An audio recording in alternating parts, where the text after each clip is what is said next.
y España, que salió a unas declaraciones rápidas diciendo que ellos no van a necesitar ninguna ayuda de la Unión, que ellos tienen cómo salir de sus problemas basado en las mismas medidas que ellos están haciendo prácticamente desde un año para acá. Ciertamente, Henry y Luis, hay un problema de confianza. Definitivamente hay un problema de confianza en el consumidor. Hemos visto cómo el consumidor europeo está ahorrando un poco, está pagando su deuda, pero no está gastando. Y eso es un gran problema que tienen los europeos ahora porque la economía no se está dinamizando. Que es un problema del consumo a nivel mundial. Correcto. Pasa igual en Estados Unidos. Entonces hay un problema de, como decía un escritor, que se puede ver en el futuro un problema de estanflación, que es estancamiento con inflación, porque hay costos altos, no hay gran demanda, los consumidores no tienen confianza en adquirir bienes duraderos como muebles, como viviendas, y hay cierto, como diría, escepticismo de parte de los consumidores europeos y de parte de los consumidores norteamericanos. Bien, todo esto es un asunto realmente interesante. Este asunto de la Unión Europea cada día se pone más complicado. Cuando se esperaba que la economía internacional estaba ya trascendiendo esta etapa de estancamiento o de parte de crecimiento, y se estaban dando los pasos para consolidar este desempeño de la economía internacional, a pesar de que la demanda todavía no responde a los estímulos que se le han dado por parte de los gobiernos de los países desarrollados, debido fundamentalmente al tema del desempleo, que se ha estancado en un 9.6% en el caso de la economía norteamericana.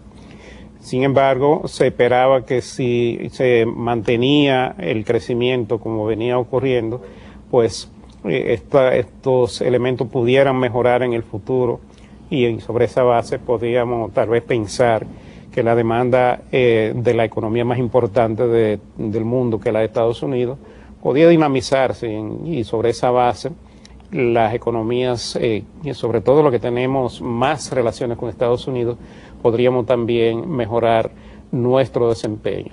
Aquí nosotros hoy día hemos estado hablando del desempeño de la economía dominicana durante el periodo enero-septiembre del presente año, que se compara con el periodo enero-septiembre del año pasado.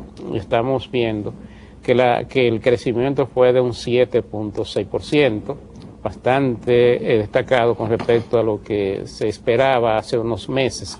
Sin embargo, vamos a ver, cuando retornemos de la pausa, que este desempeño está basado básicamente o fundamentalmente en la demanda interna o en el consumo interno de la economía dominicana, y entonces aquí hay que analizar lo que eso puede implicar en términos de la balanza comercial, en términos de la demanda de divisas y en términos de la política monetaria y fiscal que habrán de adoptarse sobre la base de este desempeño. Así que venimos en breve.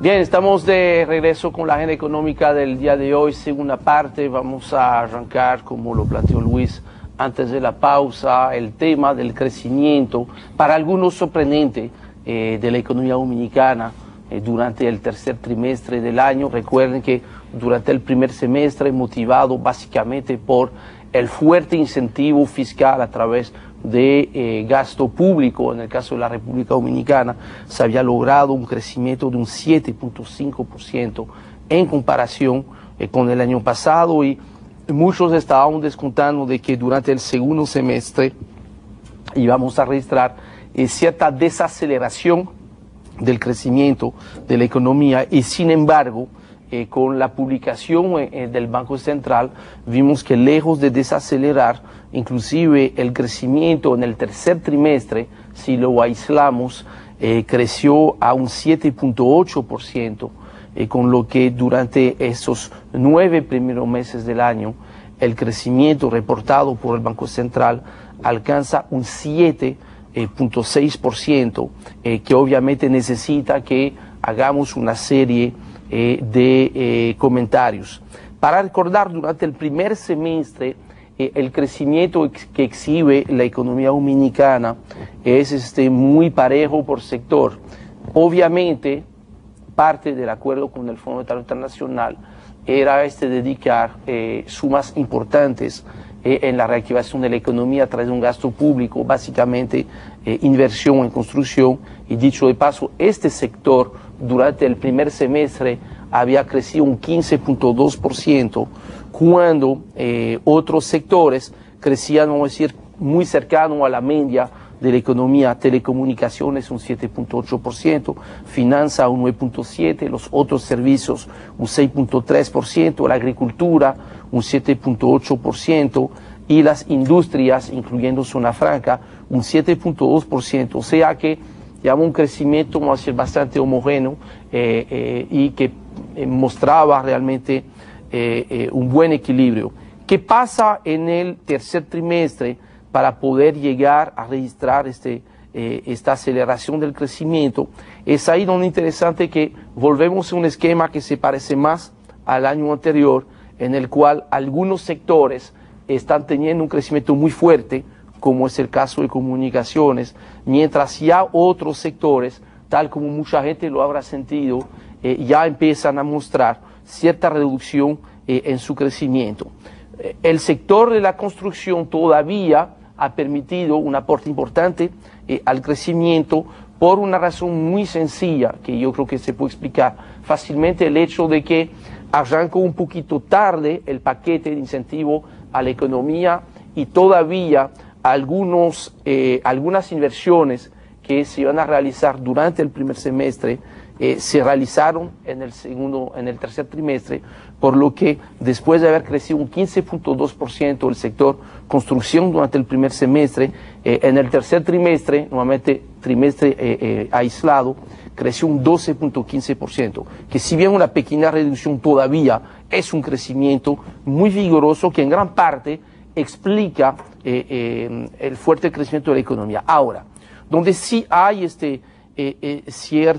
vamos a decir, cierto interés por parte del analista informado, es ver que el sector de las telecomunicaciones, que había crecido un 7.8% durante el primer semestre, de manera un poquito sorprendente, durante el tercer trimestre duplica su crecimiento y crece un 15.1%.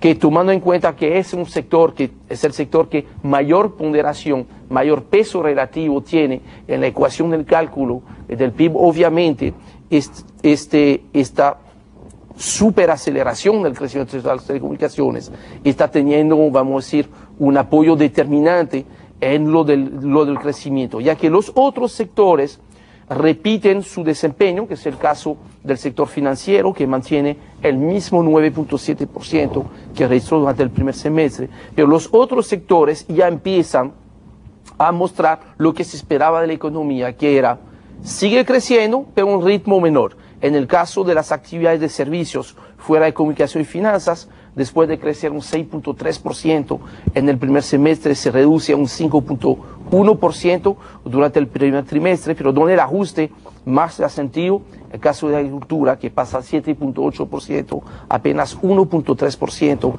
en el tercer trimestre, y las industrias, incluyendo zona franca, que pasa de 7.2 a 3.5. En otras palabras, ahí yo creo que usted tiene una... construcción. Sí. Construcción. El paso de 15.2 a 12.5. O sea que realmente hay tres sectores que han llevado la fuerza de la economía.